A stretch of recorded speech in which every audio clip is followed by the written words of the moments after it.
నమస్తే welcome to Andhraprabha నేను విద్య.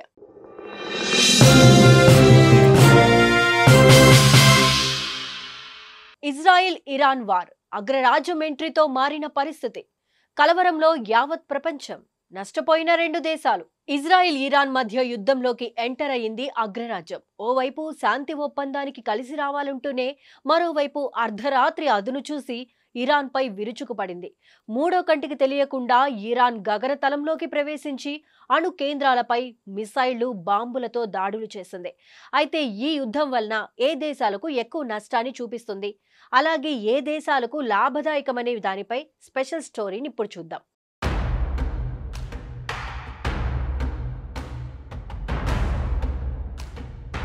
ఇరాన్లోని 3 అణు కేంద్రాలపై అమెరికా విధ్వంసం సృష్టించింది. అర్ధరాత్రి సుత్తి దెబ్బ కొట్టిన అగ్రరాజ్యం కేవలం 25 నిమిషాల్లోనే పనంతా ముగించేసింది. ఆపరేషన్ మిడ్ నైట్ హ్యూమర్ పేరుతో చేసిన ఈ దాడుల్లో భాగంగా ఫోర్డుతో పాటుగా మరో 2 అణు కేంద్రాలపై బంకర్ బస్టర్ బాంబులను ప్రయోగించింది. అదే సమయంలో పర్షియన్ గల్ఫ్, అరేబియా సముద్రం నుంచి 2 జలాంతర్గాముల ద్వారా దూసుకొచ్చిన 30 తోమహాక్ మిసైల్స్ నతాంజ్, ఇస్ఫహాన్ అణు కేంద్రాలను పేల్చేశాయి.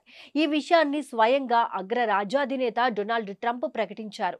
అంతేకాదు, ఇకనైనా ఇరాన్ శాంతి ఒప్పందానికి రావాలని సూచించారు. లేదంటే పరిణామాలు తీవ్రంగా ఉంటాయని హెచ్చరికలు కూడా జారీ చేశారు. అయితే అమెరికా చేసిన దాడుల నుంచి ఇరాన్ కోలుకోవడం చాలా కష్టం.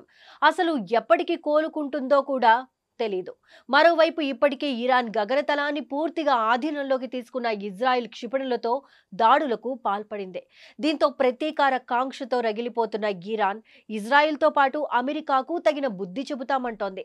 అలా అని ఇప్పటికిప్పుడైతే ఇరాన్ ఎలాంటి చర్యలు తీసుకునే పరిస్థితి లేదు. ప్రెజెంట్ ఉన్న సిచ్యువేషన్లో ఇరాన్ ఎలాంటి దాడులకు ప్రయత్నించినా అమెరికా మరింత ధీటుగా సమాధానం చెప్పే అవకాశం ఉంది.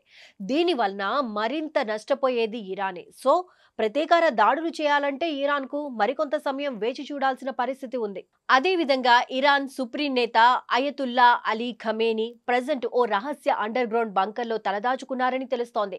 అతని ఉనికిని కనుక్కోవడానికి కూడా వీలు లేకుండా అన్ని రకాల కమ్యూనికేషన్స్ కు దూరంగా ఉన్నారని సమాచారం. ఇదిలా ఉంచితే ప్రస్తుత ఇరాన్ పరిస్థితి పాకిస్తాన్ కు నష్టాన్ని కలిగిస్తుందని చెప్పుకోవచ్చు. ఇరాన్ పై అమెరికా చేసిన దాడులను ఖండించిన ఏకైక ముస్లిం దేశం పాకిస్తాన్.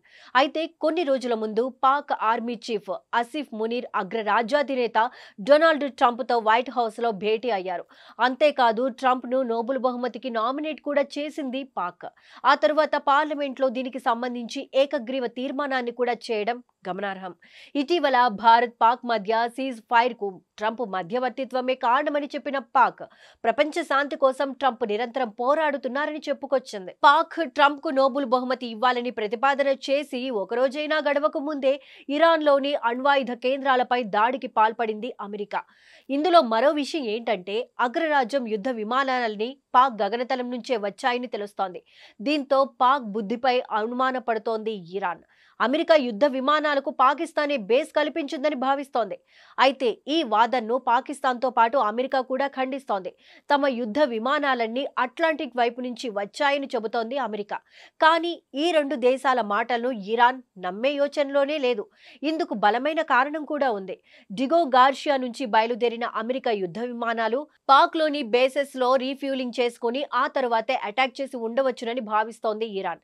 దీంతో ఇప్పటి వరకు పాక్, ఇరాన్ కు మధ్య ఉన్నటువంటి సంబంధాలు పూర్తిగా తెగిపోయినట్లే కనిపిస్తున్నాయి. అంతేకాదు, తోటి ఇస్లామిక్ దేశంపై దాడికి సహకరించిన నేపథ్యంలో ఇతర దేశాలన్నీ కూడా పాక్ ను నమ్మే పరిస్థితి లేదు. ఓవైపు అమెరికాతో అంటకాగుతూ మరోవైపు ఇరాన్ పై దాడిని ఖండించింది పాక్. దీంతో ఏ దేశం ప్రస్తుతం పాకిస్తాన్ ను నమ్మదన్నది క్లియర్ కట్ గా అర్థమవుతోంది. తరువాత నష్టపోయే దేశం డ్రాగన్ కంట్రీ అయినటువంటి చైనా. ప్రెజెంట్ సిచ్యువేషన్ నేపథ్యంలో ఇరాన్ కు సపోర్టుగా మాట్లాడుతున్నప్పటికీ ఇరాన్ కు సైనికంగా సహాయం చేసే అవకాశం చైనాకు లేదు. అలాగే న్యూక్లియర్ వెపన్స్ కూడా ఇచ్చే పరిస్థితి లేదు. అంటే చైనా సపోర్ట్ మాటలకే కానీ చేతలకి కాదన్నమాట. ఈ నేపథ్యంలో ఎలాంటి ప్రయోజనం లేని చైనాను పట్టించుకోవాల్సిన అవసరం ప్రస్తుతం ఇరాన్కు అయితే లేదు. అందుకే ఈ దేశానికి అత్యంత కీలకమైనటువంటి హర్ముజ్ జలసంధిని మూసివేయడానికి కూడా వెనకాడలేదు. ఈ మార్గం ద్వారా రవాణా అయ్యే 84% శాతం చమురు, 83% ఎల్ఎన్జీ ఆసియా మార్కెట్కే వెళ్తుంది. ఇక ఇందులో 69% చమురు చైనా సహా భారత్, జపాన్, దక్షిణ కొరియా దేశాలకు వెళ్తుంది. చైనాకు రోజు 16 మిలియన్ బ్యారెల్స్ కావాల్సి ఉంటుంది. దీనిలో 8 మిలియన్ బ్యారెల్స్ గల్ఫ్ నుంచి వస్తుంది. అందులో సగం ముఖ్యంగా ఇరాన్ నుంచి రావడం గమనార్హం. ఇరాన్పై జరుగుతున్న దాడులతో పాటుగా హర్ముజ్ జలసంధి మూసివేతతో తక్షణం నష్టపోయే దేశం ఏదైనా ఉంది అంటే అది చైనానే. ఇక ఇదే విధంగా ఇరాన్ ప్రస్తుత పరిస్థితి నేపథ్యంలో లాభపడే దేశాలు కూడా ఉన్నాయి. ఇందులో మొదటిది రష్యా. ఎందుకంటే ప్రెజెంట్ అమెరికా ఫోకస్ అంతా పశ్చిమాసియాపైనే ఉంది. ఇజ్రాయెల్ ఇరాన్ యుద్ధంలోకి అమెరికా అడుగుపెట్టింది. ఈ నేపథ్యంలో ఉక్రెయిన్ వ్యవహారంలో అగ్రరాజ్యం జోక్యం అంతగా ఉండదు. ఇది రష్యాకు కలిసొచ్చే అంశంగా మారింది.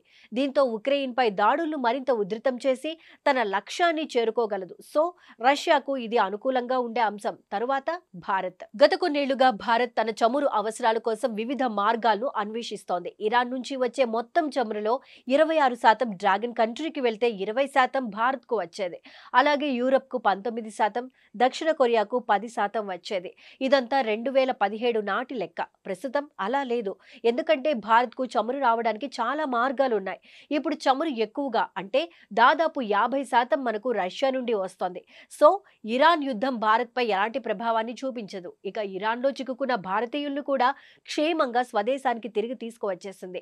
అటు ఇజ్రాయిల్లో ఉన్న భారతీయులకు కూడా ఎలాంటి ప్రాబ్లం లేదు. ఈ విధంగా చూస్తే ఈ యుద్ధం వలన భారత్కు ఎలాంటి నష్టం లేదని చెప్పుకోవచ్చు.